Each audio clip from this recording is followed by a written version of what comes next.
Now back to Outdoors with Larry Ray on ESPN 790. Brought to you proudly by the Tennessee Wildlife Resource Agency, Gaston's White River Resort, and Barton Power Sports. Hey, welcome to Outdoors with Larry Ray. And, we've been doing this for a long time on ESPN 790 in Memphis, Tennessee, talking outdoors. And I don't think in all of our, in our 14th year on the air, we've talked about a lot of critters, as we like to say.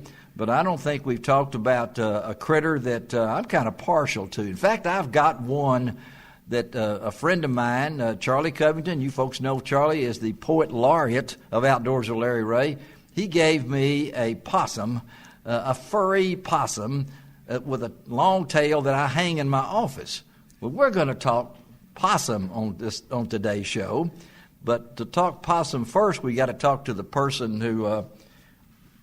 At Wilderness Wildlife Week, I've run into some interesting people in the many times I've come over. We had the Llama Mama on this show one time, and I don't know if we have a nickname for Lynne McCoy, but we're going to talk wildlife rehabilitator. Lynne, come on into the microphone, and thank you for being with us. And my pleasure. And tell my listeners out there a little bit about where you are, how you got into what you do, and as a wildlife rehabilitator. Then we're going to talk on the next segment about the possum. All righty. Well, basically, I'm what's called a home-based independent wildlife rehabilitator. Home-based, that means you work out of your home? I work out of my home. Okay. I do anywhere between 500 and 800 animals a year. Wow. I do mammals, I do songbirds, I do birds of prey, and some turtles, and believe it or not, some snakes. Well, we'll skip over the snakes, so to speak, here and everything. But so, where's your home? Where do you live? My home's in Jefferson County, Tennessee. All right, New Market is what I understand. New Market in Jefferson County, How did you get into this? I mean, how do you become... I mean, you must love animals. A lobotomy at an early age, maybe. Oh, no. Basically, I was helping a local animal shelter get started about 40 years ago. 40 years ago. 40 years ago. My goodness, okay. And they called me and they said they had an owl down there that somebody brought in that had been hit by a car and they couldn't get it to eat. And I said, well, what are you feeding it? And they said, bird seed. And I said, owls don't do bird seed. They're predators. They are, yes. And they said, well, will you come get this thing and do something with it? And so I did, and from then on, I became the go-to person for wild critters that were in need. And you grew up in the mountains here in this area? No, I grew up in Atlanta. You grew up in Atlanta? I grew up in Atlanta. Now, Atlanta before it was Atlanta. Yeah, okay. Up in the Buckhead area when there was just a little old country store with a pickle barrel up at the end of the street. So how long have you been in the mountains here? We moved here in 69. In 69. Mm-hmm. So... as a wildlife rehabilitator, you have to be licensed. Have to be licensed by the state, and if you're going to do birds, you have to also be permitted by the feds. Oh, really? Migratory birds, So every year I have to keep track of every single animal that I have, and at the end of the year we do what's called an annual report, where you turn in to the state and to the feds all the animals, what the problem was, and what finally happened. And of course the goal of wildlife rehabilitation is release. Get them out there. Get them out there. Get That's a healthy right. animal back to the wild again.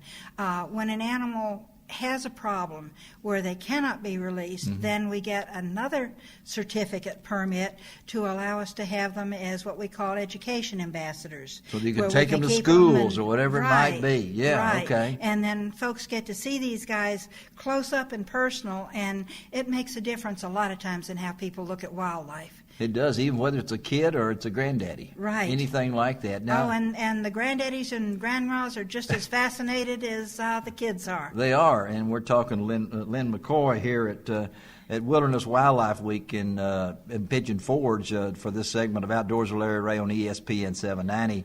Now, when you were a little girl, did you ever think that you would be doing this? No, but I always loved the walking in the woods and dealing with the wildlife. You had pets as a kid? Yeah, I did have pets as a kid. I even had a couple of lizards, chameleons, that I caught out in the wild, and they got loose in the house, and of course they would change green to yellow to sort of a sand color. And so that started it. Oh, yeah. It started it. It started a lot with my parents, too. Oh, it did? I bet it did and everything. But, yeah, that was a start, and then I just got interested in everything in the natural world, and it just kind of mushroomed from there. Well, she does a wonderful job with the seminar that I heard here, and I know that she mentioned being licensed. Do you know how many there are in Tennessee? How many rehabilitators are there? Is there a handful, or is there probably a double handful? A double handful. So there's not that really many. There's not that many now. There's some wonderful centers or facilities right. there, but individuals, far as individuals, maybe a little over a handful. I'd say not more than a dozen. Wow. So have what has people knocked on your door or called you at 2 a.m. in the morning and say, we have something here for you, Lynn? Oh, yeah. I get a lot of calls. The University of Tennessee Vet School sends me things. Local vets from about 5 different counties know about me. People that have just heard will call. And a lot of times I can solve the problem over the phone. You can? Yeah, just don't pick up that fledgling. He's fine. He left the nest on his own. Right. And other than that, they can bring it to me. Since we're not funded, we do all this out of pocket. It's all out of pocket. All out of pocket. So that's where my Social Security goes. It does, doesn't it? I mean, because this is something from your heart that you love to do. And the reward is seeing something fly off into the sky or scoot off into the woods that you knew wouldn't have made it if you hadn't put those hours in. Yeah. And this is something that you probably have to really stay on top of for as technology and things along that line to keep up with how you know these different animals. Right. You never stop learning. You don't, do you? You never stop learning, and you can learn more from the actual animal than you can from the books. Really? The books give you a good sound basis, but just like hands-on.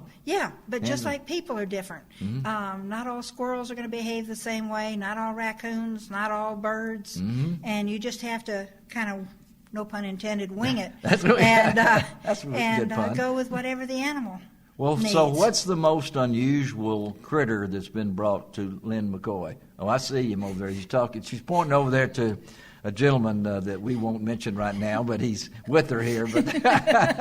But I had a purple gallinule that came. Would he like Florida. to respond to that? No, I don't think he would. No, he's shaking his head.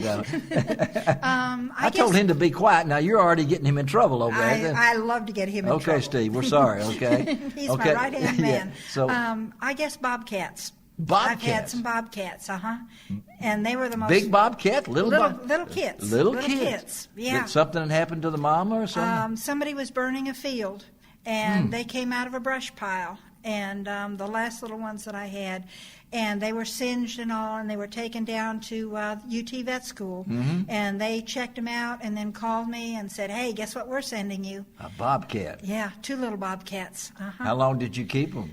We kept them for about 6 weeks or so. Yeah. And when they got bigger, then they went to another rehab facility in Elizabethton that is right up there in the Cherokee National Park. Oh, okay. And they specialize in things like bobcats that can be taken in and released. Good place for them to go. Yes. The bobcat has a very scary sound in the dark. I don't know if they did that in your house or once or twice. They can make some really screechy noise. It sounds really scary. They'll make your neck hair stand up. As an outdoorsman and a hunter, sometimes I hear those bobcats out there and everything. And again, we're talking to Lynne McCoy from New Market, Tennessee. I don't know if there's an old market, but we know there's a new market in it's halfway between Jefferson City and Dandridge. And Dandridge, okay, all right. A beautiful place to be over here in the Smoky Mountains, and she's been part of the Wilderness Wildlife Week for how long? Oh gosh.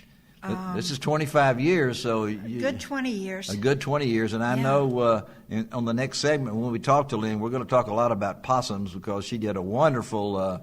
I don't call them seminars, but they're informational entertainment. She was very entertaining too. That we'll have to talk about that. Some of the comments, but she had 2 possums. But wildlife rehabilitator. So if somebody's out there. And I saw some young people in your class, or what do you want to call it there. How do you become a wildlife rehabilitator? Well, you apply to the state, and they'll send you a a list of what the requirements are, but basically it's you have to have 200 hours under a permitted rehabber. 200 hours? 200 hours minimum. All right. And you have to, your facility, so to speak, is what's certified. So it gets inspected by TWRA. Okay. And you have to have proper caging, proper diet. You're not allowed to have exotic pets. You have to have a separate area. For them. I mean, exotic pets would be something from out of this country, I guess. Huh? Yeah, if somebody's got, iguanas. Oh, yeah, okay. Things along that line. All right. They don't like that. Dog or cat is permissible. Wow. Well, we've been talking to Lynne McCoy. Stick around, and we'll take a break and be right back on ESPN 790.